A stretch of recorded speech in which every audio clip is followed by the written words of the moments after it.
Hello, my friends, and welcome back. Thank you very much for being with me again today. The Ukrainians are celebrating. The Americans arrived to stay in Ukraine. What's going on here? Well, Ukraine receives the first shipment of United States liquefied natural gas at premium price. So, in this video, I will show you this, or I will discuss this thing called interest.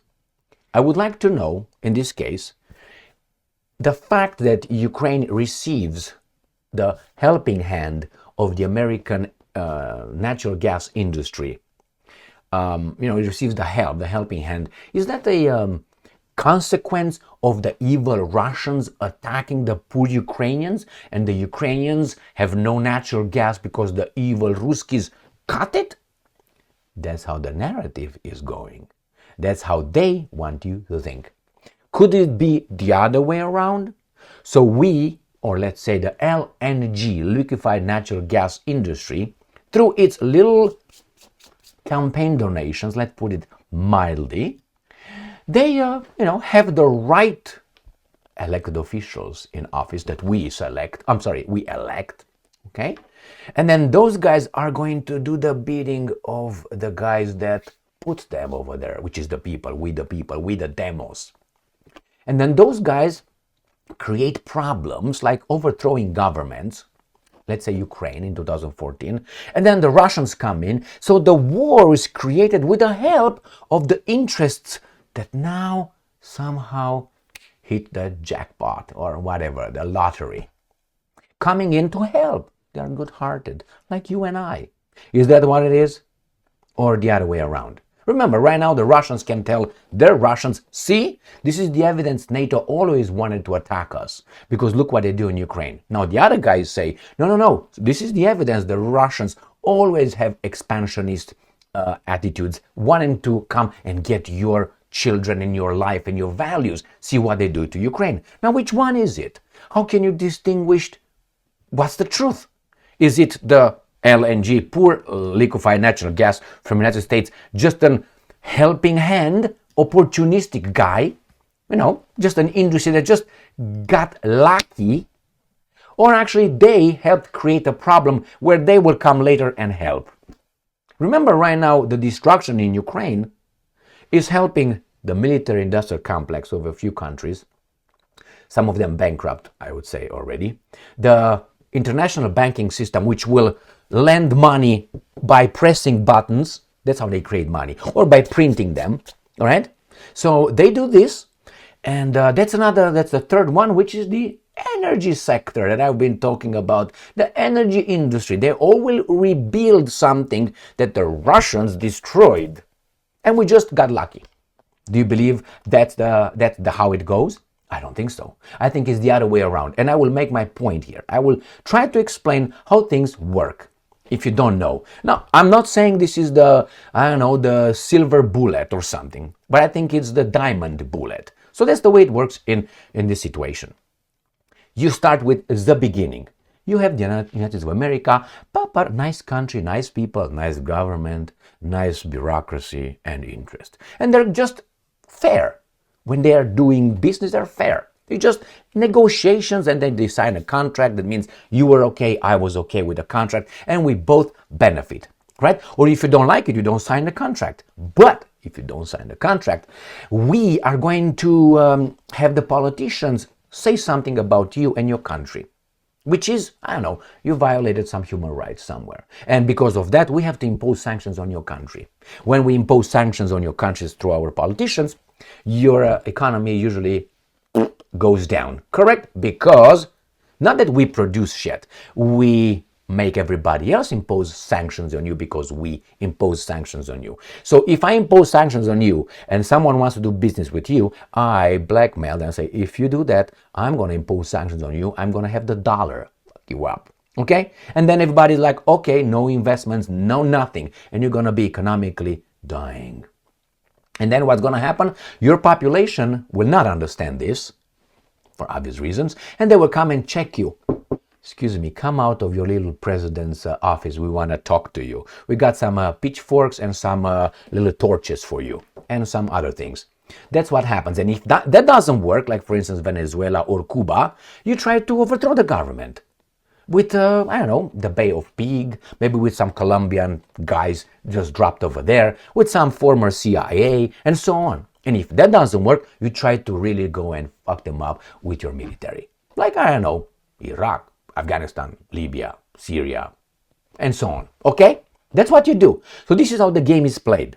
Now, who makes decisions? The politicians, correct? The politicians in our country are called elected officials, elected representatives. So they represent your wish in the world or whatever to make laws and make decisions. Now, to win an election in America, you need lots of money. Through campaign donations, like you would send $5, someone will send $20, someone else is going to send $100. And then you have the interests, the Trinity, as I call it, right? The Trinity sends millions of dollars. So you can't compete with them. And after they send that, remember, their million is more important than your $20 bill that you send, that little check.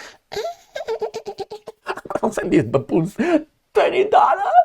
All right, okay?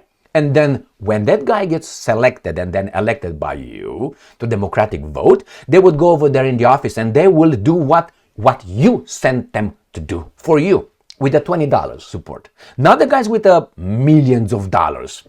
I made a video 2 days ago about the donors, the billionaire donors for Democratic Party, but doesn't matter, the same thing is on the other side as well, because this is as it is. It's two-party system like this, which turns into one. They have the same sponsors. So what does it tell you?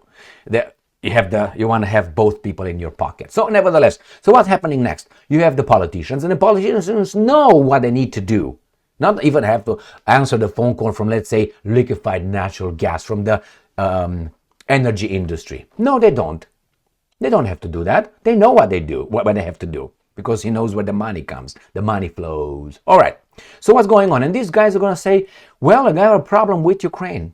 What can we do in Ukraine? And they will create certain problems with their another unelected bureaucrats. And then, I don't know, some Secretary of State, the State Department, with the CIA, with others. I don't know. Sometimes they do things in other countries, like 2014 Ukraine, which is overthrow a legitimate, democratically elected government of Viktor Yanukovych. And then you immediately as a country, your elected officials, not mine, yours, will recognize the new government. That is the traitors who, with outside help, overthrew a government of that country. We love democracy. We like to spread it even like that. Why? LNG, remember? So what's going on next? And you put these guys and they will get you in and they will kick the competition out somehow. Now, war starts, obviously. Why?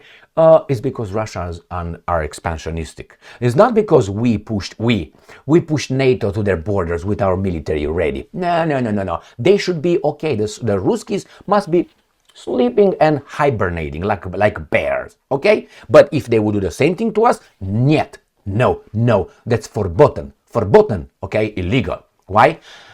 Now you know.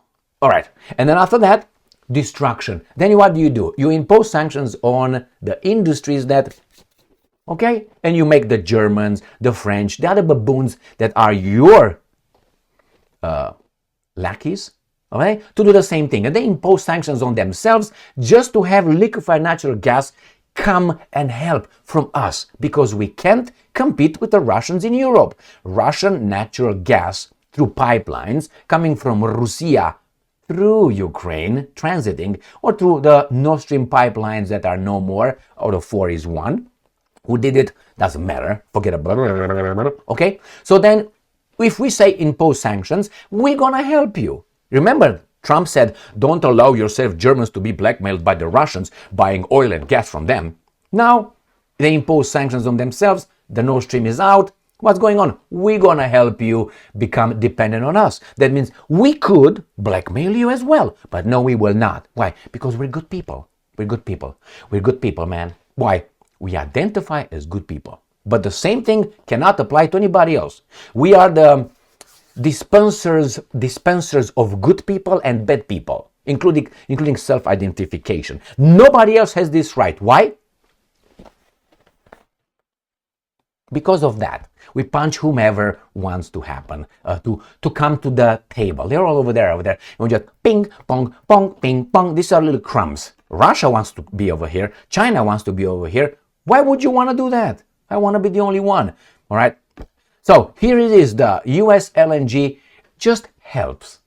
And not only, the military-industrial complex helps. While the Russians destroy, we help with more military to destroy. And then we come with the banks that will rebuild. They will rebuild with International Monetary Fund, with the World Bank, with other little Rumsteins, Kampensteins, okay? And then we come and they help. I think it was an estimate about a few months ago by the World Bank that to reconstruct Ukraine that was damaged by the Russians is about $750 billion. Who's going to get that money? The banks. Who's going to pay? The Ukrainians. How are they going to come from that debt? Never. Hey, but they're going to use the Russian money that we took. All right? And we give loans now. Remember, that's why BRICS is so important and so dangerous. The BRICS are going to be an alternative to all this racket. And here it is, my friends.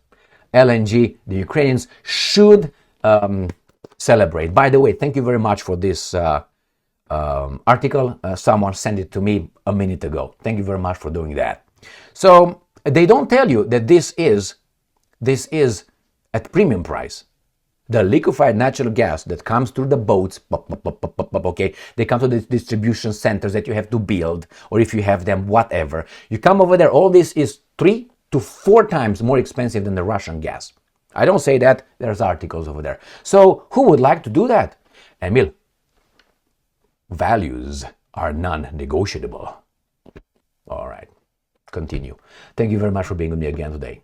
Stay strong, stay smart, look for the truth, and be just.